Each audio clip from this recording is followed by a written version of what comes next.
Coming up on WordBirds. We put together a book of a bunch of opinion leaders. We had analysts. We had folks who were weighing in on capital markets. That was the whole focus of it. And we put together statistics, and it was a book. It was a nice guide. So I loved being able to take an agnostic view of the market, get everybody to weigh in. And of course, we sponsored it. So there's the implied endorsement. Welcome to WordBirds, a birds of a feather conversation amongst people who care about words. Today on the show, Christine Bottagaro. Christine is the CMO at a company called Alviere. They're a financial payments company.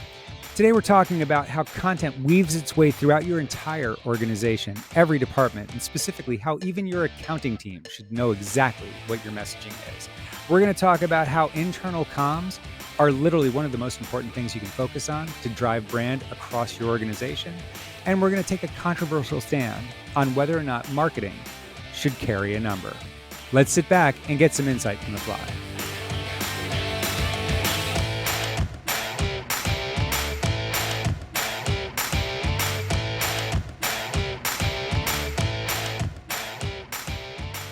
What could you do with a 90% reduction in content errors, a 70% increase in content quality, and a 60% reduction in content editing costs? Probably what our customers are already doing. And that's creating better content faster. Acrolinks, the amazing content company. Hello, Christine. Welcome to WordBirds. Thank you, Chris. Good to see you. Good to see you. I'm really excited about this whole season because this is people that I know. I've known you for going on 5 or 6 years now since your Kapos days. But since then, so much has changed in your world. Yeah, it's true. A lot of different roles. You've done a lot of different things. And we're going to come to that as we get into this. But let's just start the way that we always start. Let's jump right into the quick fire. What is the best and most successful content campaign you've ever run? Yeah. So I want to separate those two because best and most successful are not always correlated. So my best probably is the one I'm most proud of. And that is where we put together a book of a bunch of opinion leaders. We had analysts. We had folks who were weighing in on capital markets. That was the whole focus of it. And we put together statistics, and it was a book. It was a nice guide. So I loved being able to take an agnostic view of the market, get everybody to weigh in. And of course, we sponsored it. So there's the implied endorsement. So that I think was my best. Super fun, really interesting. When I say most successful is the most promoted. And that's something that marketers don't talk about. And that for me was probably third party analyst guide, right? Maybe an MQ or a Forrester Wave where we were mentioned and we promoted it and we paid for it and we syndicated it and we put it everywhere that it needed to be. So it performed very well. But it just was also because we put a lot of dollars and effort behind that. Not that we didn't for the other, but I think you really have to separate those two because I think people do conflate best and most successful, and oftentimes they can be different. Interesting. I like the angle. What would you say is well, now that I know that there's two categories, the worst or least successful? Yeah. So I would say worst was we did early days when ABM was like, the hot topic, and not everybody was doing it. It wasn't a matter of course. We did a blueprint. So we did the full architectural diagrams. We were pitching open source support. So we put together a diagram of how you would deploy this. And we did big drawings. We rolled them up in a FedEx tube and we shipped them out. We followed up with emails. And then there was also a guide and all these things that we did. It didn't really work. We were aiming really high in the organization. I think we came in too cold. People didn't know who we were. Why are you sending me this thing? So I would say that was probably the lowest performing, even though a lot of the ideas we were then able to translate once we were in cycle and say, this is how a program would look. These are the steps. So I think it was a little bit of a misalignment, but what that did teach me is ABM, you do all the right things, and sometimes it just doesn't resonate. And it could be the targets that you picked. It could be a lot of different things. So that was a little surprising because we were like, this is the coolest thing ever. And it just did not deliver what we thought it would or should. So of the three, what was the one that provided the most learning? Yeah. And, I got to tell you, conventional wisdom will say you learn your most from the mistakes. I think that's true, but I think the best is where I learned the most, because what I realized there is taking an agnostic viewpoint, not always shilling, not always brand first, not always coming with your own value props and voice. The market is receptive to that. So particularly when you're talking higher level in the organization, can you educate? Can you bring a perspective that maybe they hadn't thought about, instead of just always, selling, selling, selling and marketing? So I've carried that forward, is like, maybe take a position, offer something that's new, give data that is interesting. Like surveys are really cool. Can I offer some insights that we alone know to share with our prospects? So I would say it was probably the best one. And then I've used that kind of model in other gigs. So with the book, how did you use the book? Once it's written and you're Yeah. the sponsor of the book and it's not an overt sales approach, how did your company benefit from it?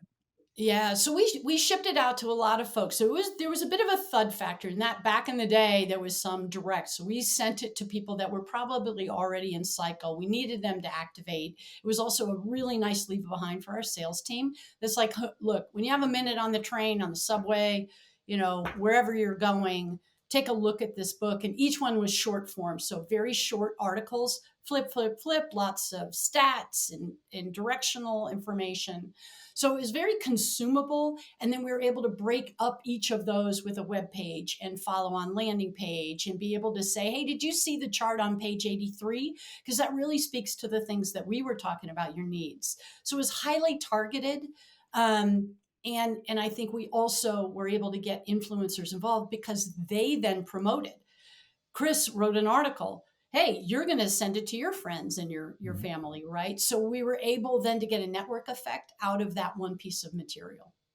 And so was your sales team able to distance themselves from it and use it Yeah, themselves, like out in the field? Because I think that's where this gets really interesting, right? Is yeah, that, yes, we had something to do with this, but the data is not ours. The information is not ours. Go ahead and read for validation. And that starts to impact not only deal conversion, but deal size, yeah. because all of a sudden what you're doing becomes much more important.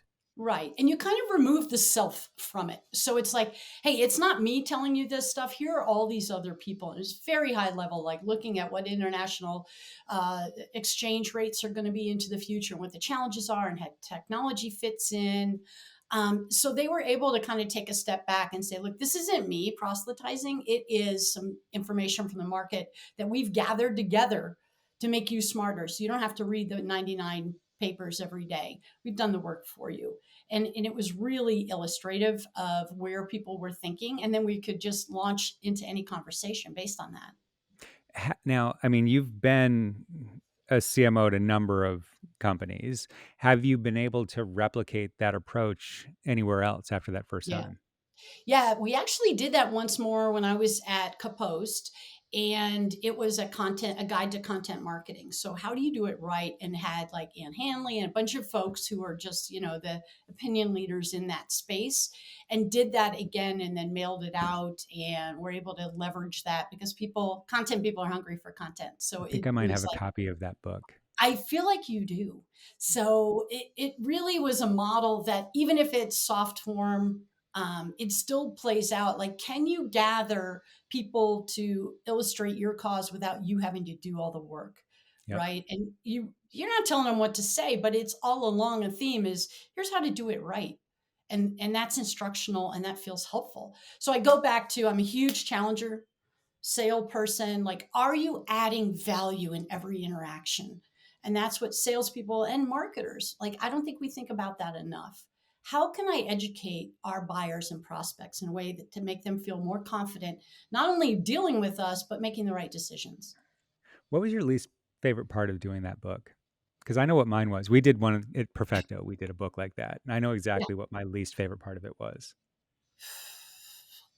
I think the hardest part is getting people enrolled and guiding on, sort of an area that they could cover. But we solved for that by saying, hey, you may have already published this article, but not everyone has seen it. So we're like, look, you don't have to write anything new. It could be something you're either thinking about. So I think it was just finding the people and getting them engaged. It just took a long time. So I wouldn't say I When I say what disliked it my least at this favorite time. thing is, you're Yeah, going to please. agree with. you're going to agree with me because you're going to be like, oh, yes, that. I forgot that. Yeah. The editorial process of having to copy edit 15, 20, 30 Mm. people's bad writing. Like that's the thing that hung us up. We had 26 writers in the book that we did at Perfecto, and it was 26 variations of terrible writing. And it ended up, this little project that was supposed to put all this work out to other people ended up costing me $30,000 in copy editing. It was ridiculous. That's painful. Just Well, bring don't it you have together is one acrylics thing. for that? I would just say. That's literally right before I met Acrolinks. And when I met Acrolinks, that's what attracted me. I was like, oh my God, push all the editing back to the first draft. I totally get what you do. I know why I'd use you. Yeah. And I've always held to that. We still, as a organization, as a marketing team, get that efficiency here. I mean, there's all kinds of things that we've added to the product over the years, but the thing that we use the most is just the process of streamlining editorial, getting as much pushed back to the first draft as possible so that I'm reading for context. And now that we're in a world where you can actually start to boil down the context and provide that back through AI, I mean, like, is this what you meant to say? We're starting to take that away as well. It's amazing. Anyway, Yeah. gentle plug for, for what I do. It's perfect. Um, so I mean, one of the things that is always fascinated me about you is your ability to change shapes. Mm. You've been in product marketing, demand gen, customer advocacy, you've been CMO, you've been CRO, you've been operational roles, you've done a lot of things. How has sort of content woven through all of Mm. those different spaces? Mhm. Yeah. It's always at the core of it. And that's something that I look at first is like, what is the story that we're telling to the market? And then how is that in throughout all of our materials, whether it's website or, case studies? Are we consistent? Is there a narrative that can hold true in everything that we do? So I'm all about consistency, which extends all the way through to the folks in accounting. Like you should be able to know what the company does, and that should echo what our sales reps are saying and what marketing is saying. So content is absolutely the key to that. And even in, when I was talking about some of the more agnostic, even provocative materials, there's still a narrative that holds, which is we believe these things to be true. And this is the problem that we're solving for. And all of that has to be like in everything that we say and do. And I think the one thing that I'm probably a little different from some other marketing people is I care deeply about internal comms. So always internal newsletter. In fact, I just proofed it and shipped it today because other people put it together, or people do. But are we telling the story that our employees can go out and talk to somebody at a barbecue and say, here's what I do? And are they consistent and are they accurate and true? With their own spin, of course, right? Like accounting people are going to look at it differently from our QA team, et cetera. But the main storyline is the same. So everyone has to be in concert, right? They're on LinkedIn. How do they describe the company? How do they describe their job? Like all of that is messaging.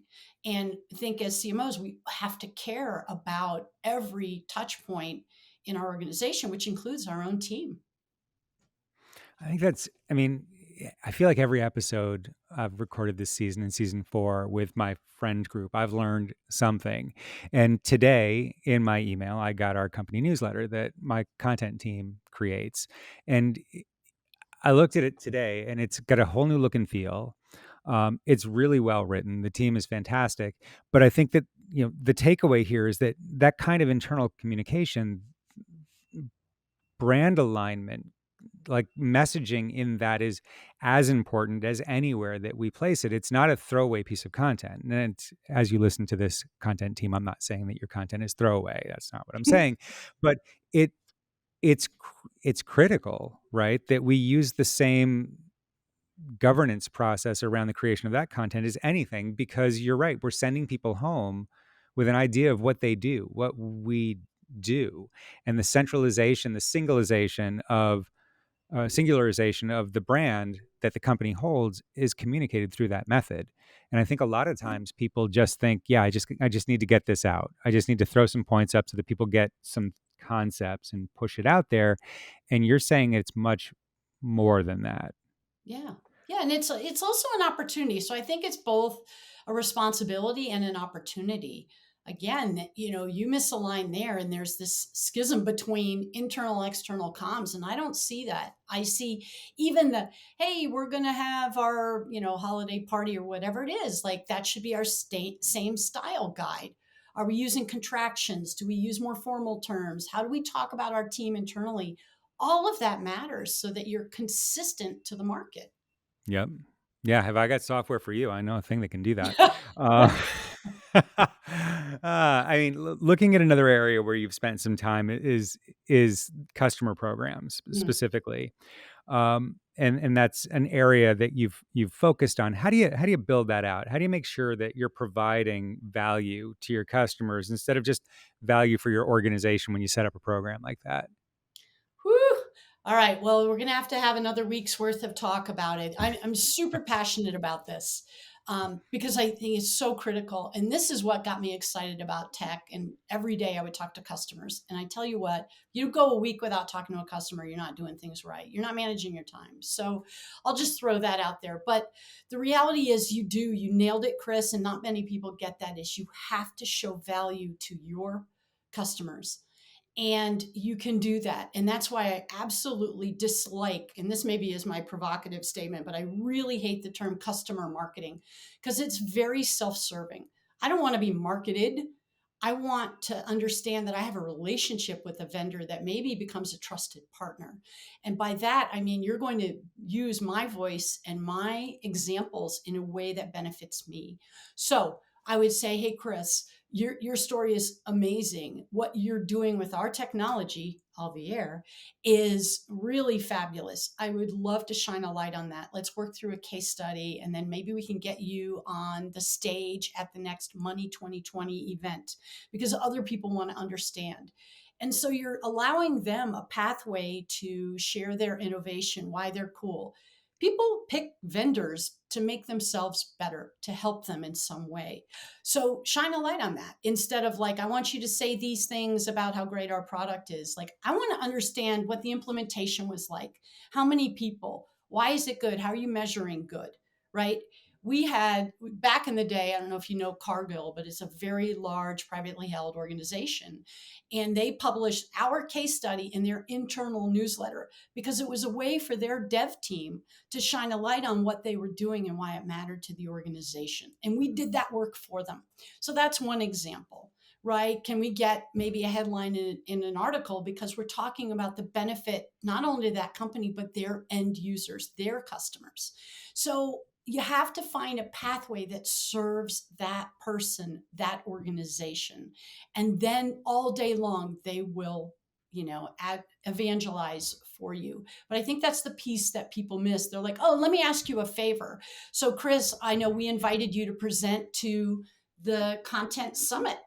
And I was like, Chris, people need to hear what you have to say. And you had a packed room because I was there. And that was an opportunity for you to evangelize your own solution, but your perspective. Yeah, I'm going to get you to say yes because it's a great chance for you. You're not doing me a favor at that point. So that's, I think, the kind of the shift that people really need to understand if you want a vibrant program. You mean just asking somebody to do a quote for a newspaper article is not interesting to them? That's not a No. benefit to them? Yeah. Ain't nobody got time for that, right? It's like that doesn't serve me. So, Yeah. how are you going to help me be better? That's what you have to think about. So, shift that paradigm. And our sellers have to do the same thing. How am I going to make you better, Chris, by working with me? Yeah. No, that's very interesting. Are you speaking at Money 2020 this year? I would love to. I actually pitched a bunch of abstracts. I'm waiting to hear. So, and some of those were customer facing, where we share the stage and we talk about what they've done. What is a really cool story around the U.S. military, how they're helping people during boot camp get financial access. So, it's a really cool story. But you find those threads, and then you do the marketing work for them, which is I'm going to pitch you at this event. Maybe you don't have time to do that. We'll do that for you. And then if you get a yes, they look like heroes. Well, if you do make it to the show, another guest this season, Vanita Pandy, is the CMO at CAF. It's a Brazilian identity management company. Oh, And I know nice. that she's speaking there. You should definitely look her up. I'm having dinner with her next week. Very Fantastic. You, nice. you I'm two would about like it. each other. Yeah. Last section, and generally my favorite section, I hope it causes a fight, is the PSOTD. That's a provocative statement of the day. It's a position that you hold that you're not sure everybody else holds. Maybe it's a little edgy. I don't know. You've already thrown one out, which is customer marketing is self-serving. Um, but what do you got? Um, okay. I don't think this is that provocative anymore, but a few years ago it was, is that marketing needs to carry a number, and that is a revenue number. So I made the mistake years ago of saying, I want a seat at the table and I am willing to sign up for X amount of revenue dollars, closed one, dollars generated by marketing. And that was the scariest time. And there were many moments where I was like, what in the Sam Hill am I doing? Because it would have been easier to be like, look at all these MQLs, look at all this content we generated, look at this great website.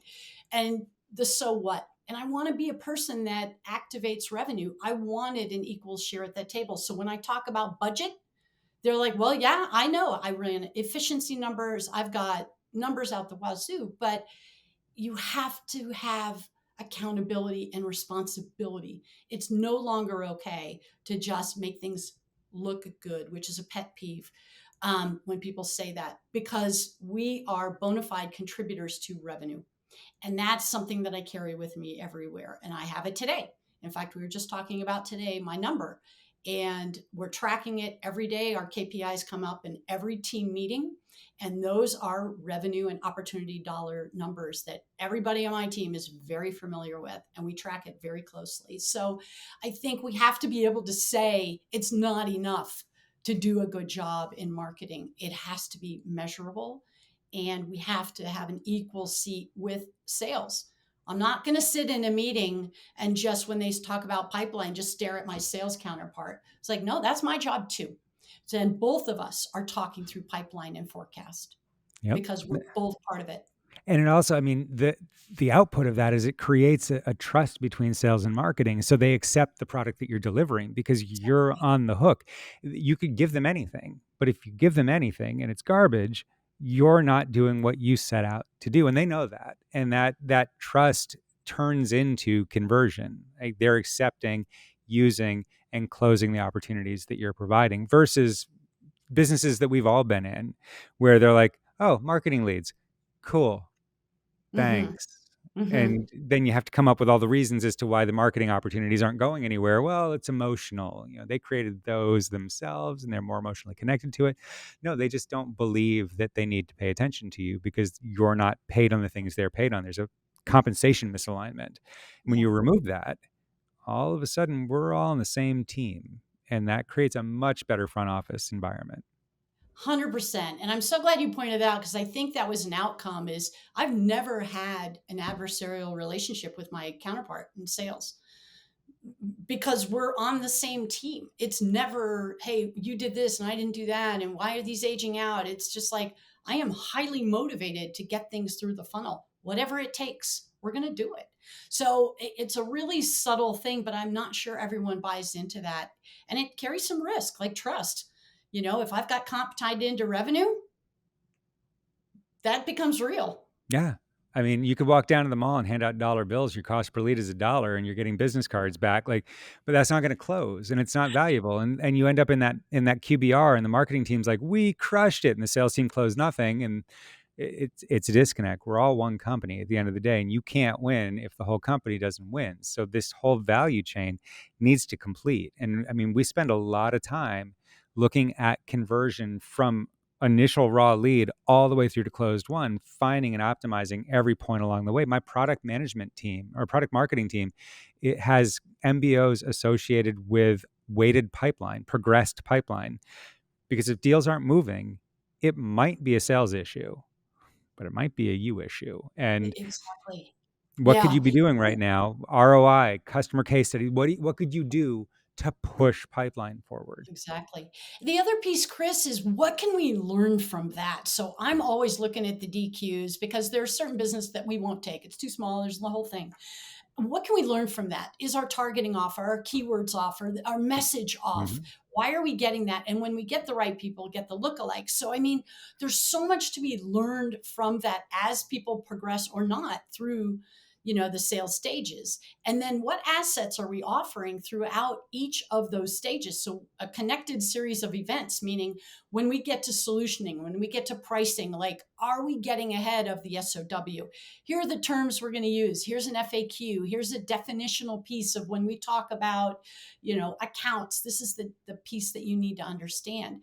Let's smooth the path for sales. So I'm Mhm. always looking at what are the assets that we could bring forward throughout that process instead of like, well, they're yours now. Good luck out there. I'm like, no, why is this not moving? Are there materials we can get ahead of? Mhm. Oh, so I did a really neat thing. If you're still listening right now, audience, this is about to get bonus round. So I did a thing recently where I looked at our target accounts, specific target accounts that we're going out after across 5 different industries that we talk to, and measure, number of available targets, and then engagement as measured by demand base. This is not a plug for demand base, but demand base does provide us with our engagement metric. And so, of the, let's just round numbers, say 300 companies in financial services that we want to talk to, we've had engagement with 200 of them. And the average engagement time, and again, engagement time doesn't matter, it's just a measure of demand base, but is 26 minutes per these 200 companies that we've talked to, versus industrial manufacturing, which is a space that we own. We are the foregone conclusion for editorial process in industrial manufacturing. And we've only talked to, of the, again, round numbers, 300 companies in that space that we care about. We've only talked to 100 of them in the last 3 months. But the average time spent with them, the engagement time, is 65 minutes. Mm-hmm. What could you learn from that? And what Mm-hmm. we're taking away from that is we have a lot to say to them, because no shit, we have a lot to say. We do a lot of business with them. We have a lot of content for them. We have a lot of case studies for them. There's a lot of material that we can have a conversation with. On the counter, we do not have customized material specific to banking. So what would we engage with them on? And that creates a content plan. Like these metrics that we're looking at, like, it's identifying where the gaps are in our game and allowing us to go in and decide which gaps we want to fill.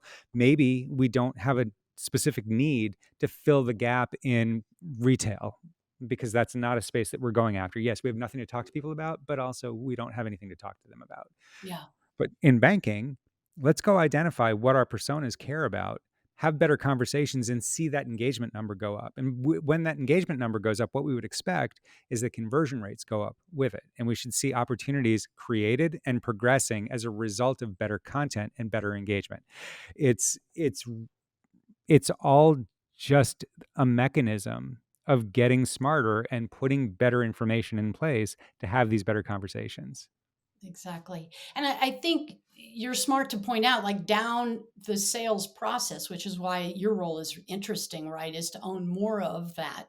But I think all of us as marketers have to look at when you get to close one, like, work backwards and where's the time spent and where are the lags? Like, we see deals that slow. Why are they slowing? Can we get information in front of the prospect? What questions are they probably having to answer internally that we should probably get ahead of? What is that, you Mhm. know, uh, contract look like? What are the terms that might be new and now they're going to slow the process? What are the things they need to know? What are the tech questions? Like, how can we generalize some of that so that people are equipped to drive that? Because at some point you hand it to your champion at the prospect, right? And they're doing the internal work to socialize. How can we equip them? Because they won't often tell you. So I think there are signals that we No. need to understand, right? The whole idea of the digital signals coming in from content specifically inside a business is amazing to me. I mean, coming from where we all come from and the progression over the course of the last several years, what CMSs and other content repositories are able to do now, are offering. We work with a company called Paperflight in India, and they're amazing. This is an actual plug for Paperflight. Can't do enough for them. They do great work. And I sat down at dinner with their CEO and their head of product, essentially their two founders, recently. And they said, think about it this way. Your seller sends out the final paperwork and says, deal is committed. We're going to close this next week. Customer said so. What can content do to confirm that? Well, signals back from the content that you sent out, specifically the contract, would tell you whether or not somebody opened it. And that's the simplest way to look at this is I'm committed, deal's done, I sent the paperwork out. Nobody opened the paperwork. Just that signal alone tells you you're not going to close the deal next week because nobody opened your contract. It's not real. There's nobody on the other end. And so if that simple rule works, what else could you do all the way across the funnel? What moves the needle? What gets shared? Where does it get shared to? All of this coming back at you, telling you the story of the deal that you're doing, especially in a world where we're not having face-to-face meetings very often. Most of what we do is through digital. So capture that information, use that information to make better decisions, get things in front of people that move the needle, understand what moves the needle, and get deals done faster. And that's exactly what they're delivering right now. And it's so exciting to be able to go back to our sales organization and say, this little thing that we bought to present content to our customers is going to change the way that you sell. Like it's amazing days, amazing days. Anyway, we've gone over. I apologize for that for everybody, but this does get very exciting at times. Christine, thank you very much for being on the show. This was fantastic and I hope enlightening for everybody. Yeah, absolutely. It was a pleasure. Super fun to talk to you again and talk through some of these things. We're so often in the day-to-day. It's nice to take a step back and think about the higher level. It certainly is. Thank you very much.